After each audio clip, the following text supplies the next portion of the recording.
Ambassador Kreltar of the Vorthak hegemony adjusted his exoskeleton's environmental seals as he reviewed the final roster of contestants.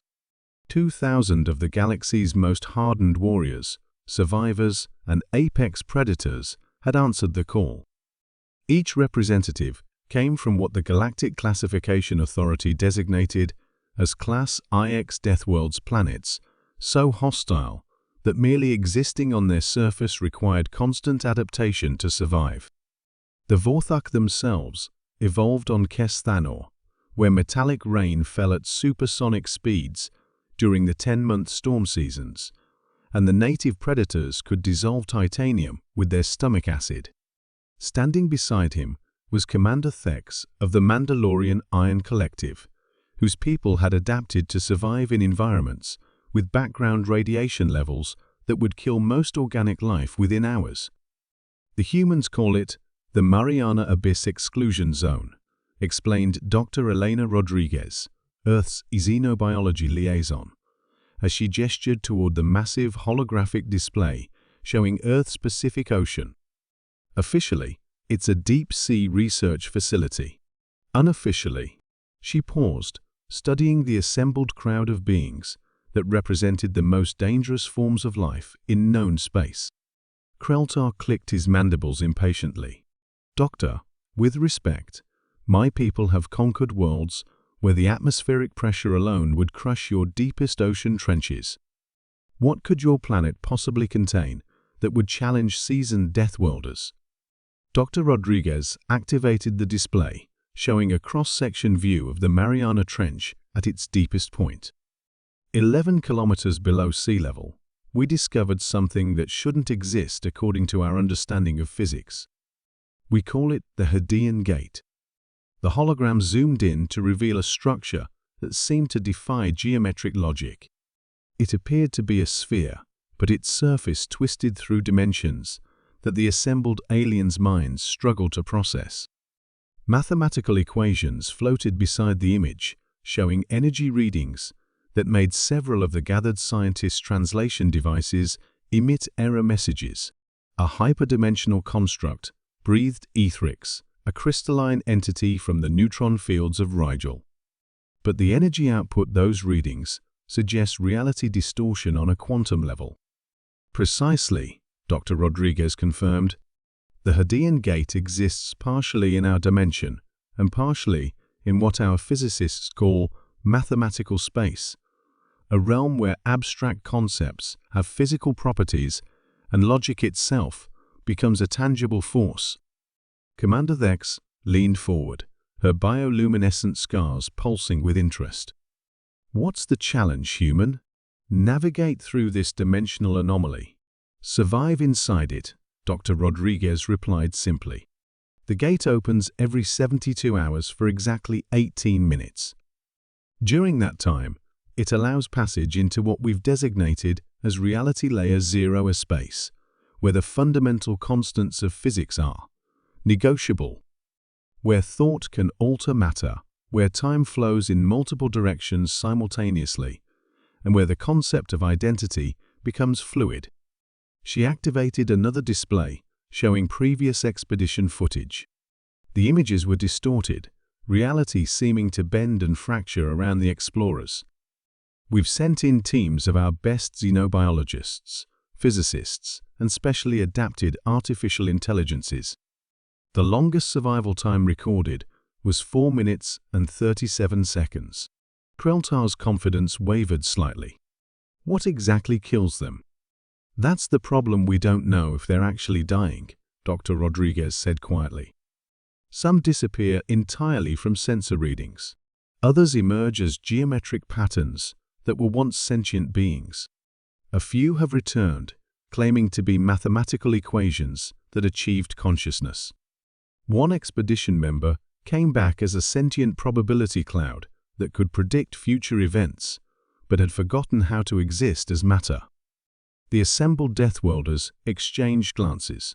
These were beings who had survived planet-cracking earthquakes, swum through seas of liquid nitrogen, and hunted predators that fed on antimatter. But the concept of reality itself becoming unreliable was beyond their experience. The gate responds to consciousness, Dr. Rodriguez continued. The more complex your thought patterns, the more violently reality layer 0 reacts to your presence. Simple organisms, bacteria, basic viruses, can survive indefinitely inside. But intelligence seems to act as a catalyst for catastrophic reality breakdown. General Vorak of the Siege World stepped forward, his scarred carapace bearing testament to conflicts on 17 different battlefields. What do the survivors have in common? The 5% who make it out. That's what we're hoping to learn, Dr. Rodriguez admitted. Previous survivors include a crystalline hive mind fragment, 2 humans with severe neurological damage that limited their cognitive processing, an artificial intelligence that achieved enlightenment and then deliberately reduced its own complexity, and a quantum phase entity that technically died, but continued existing as a persistent memory. She gestured to the assembled crowd. You represent the apex of adaptive survival from across the galaxy.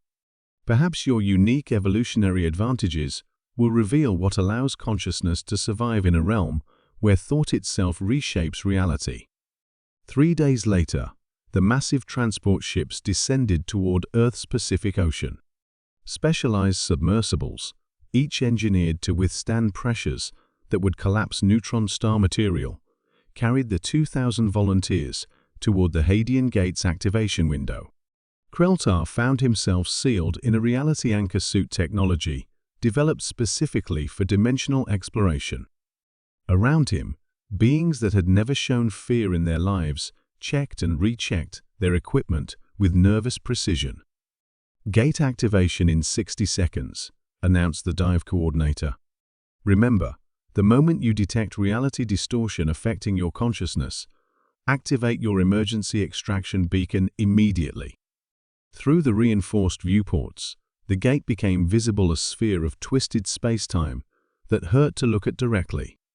Mathematical symbols drifted around it like living things, and the water itself seemed to exist in multiple states simultaneously. 30 seconds to breach.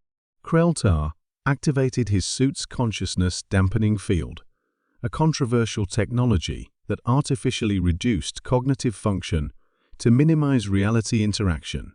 Around him, other volunteers employed their own species methods for limiting thought complexity. Gate opening. All units, you are cleared for insertion. The first wave of volunteers entered the distorted space, and immediately, reality began to unravel around them. Kreltar watched in horror as beings who had survived the destruction of solar systems simply ceased to exist in any meaningful way.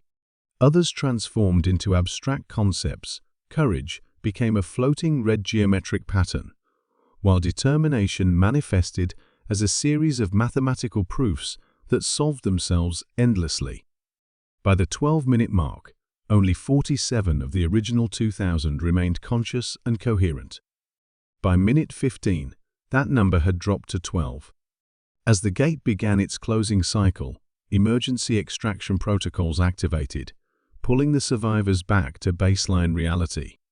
5 beings materialized in the extraction chamber, their forms intact but fundamentally changed.